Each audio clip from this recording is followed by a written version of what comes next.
मेरा क्वेश्चन यहाँ पे ये है, क्या देवता भी ब्रह्म को नहीं जान सकते? आप बताइए। देखो, जो देवलोक है, इंद्रलोक है, वो भोग विलास के लिए बना हुआ है, वो भोगी लोक है। ठीक है। देवता भोगी होते हैं, आप सारे देखो जी इंद्र भी देखो, इंद्र का कैरेक्टर तो आप जानते ही होंगे सब कुछ। जी जी। तो जो देवता है वो भोगी होते हैं, सुबह शाम क्या करना, सोमरस पीना और नाच गाना सुनना। इंद्र की अप्सराएं तो जानते ही है ना, उनको ड्यूटी भी तो दी गई थी ना। वहां पर ड्यूटी होती नहीं ना। तो जहाँ अग्नि देवता, वायु देवता, जो 3-4 देवता है, हाँ। उनकी ड्यूटी थी कि अग्नि देवता तो धरती पर या तीनों लोक में जहाँ अग्नि की जरूरत हो वहां अग्नि पैदा करता था। मगर बाद में तो ऑटोमेटिक अग्नि ऑटोमेटिक पैदा होने लगी। ओके। फिर वायु देवता, तो वायु ऑटोमेटिक चलने लगा। बाद में तो देवता थे वायु देवता, बहुत पुरानी कहानी है, बहुत पुरानी स्टोरी है, ये पुरानी हिस्ट्री ज्योग्राफी है। तो ये जो देवता थे इनका कल काम धंधा तो होता नहीं था, कोई उसको कमाई करने जाना था, उसका कोई दुख का था कि मेरा लॉस हो जाएगा, बिजनेस लॉस है। ये तो बाबू जी उनके पुण्य कर्मों का फल होगा ना कि वो देव। हाँ, मगर पुण्य कर्मों का जो फल होता है वो भोग लेते हैं, मगर बाद में ये वहां जब भोग होता है, एक बात बताऊं, जहाँ चारों ओर भोग भोगते हैं तो वहां ब्रह्म ज्ञान होता है क्या? वो कोई ज्ञान लेने जाता है क्या? सुनता है ज्ञान? भगवान का ज्ञान सुना है कोई सुनता है ब्रह्म लोक का? नहीं सुनते ना। क्यों नहीं सुनते? आज धरती पर भी देखो, जो जिनके पास पैसा है, खूब पैसा है, वो क्या ब्रह्म ज्ञान जानते हैं? नहीं।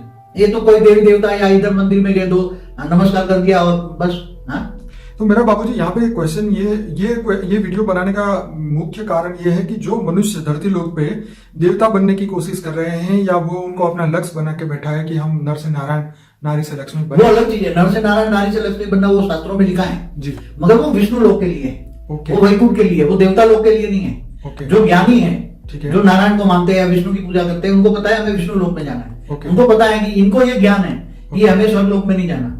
ठीक है। और जिनको स्वर्ग लोक में जाने का लक्ष्य होता है तो वहां भी भोग लोक, उनको इतना तो पता होता है, धरती पर इतना तो पता है कि स्वर्ग में आत्मा भोग भोगती है, फिर आत्मा में पावर खत्म हो जाती है, फिर वो आत्मा फिर से मनुष्य बन जाती है। वो तो सब ज्ञान इतना तो होता है धरती पर, मगर ज्ञान कहाँ होता है? ज्ञान की जरूरत कौन होती है? एक बात बताओ, ज्ञान की जरूरत जब आत्मा बहुत दुखी होती है, ठीक है, बहुत दुखी होती है, धरती पर मनुष्य आत्मा बहुत दुखी होती है, तब वो ज्ञान ढूंढने लग जाता है। और जब ज्ञान ढूंढता है, पहले तो ब्राह्मणों को एक पावर था ना कि ब्रह्म ज्ञान तो केवल ब्रह्म को जानता है वही ब्राह्मण है, बाकी तो क्षत्रिय ज्ञान लेते ही नहीं थे, और वैश्य की तो बात ही नहीं है।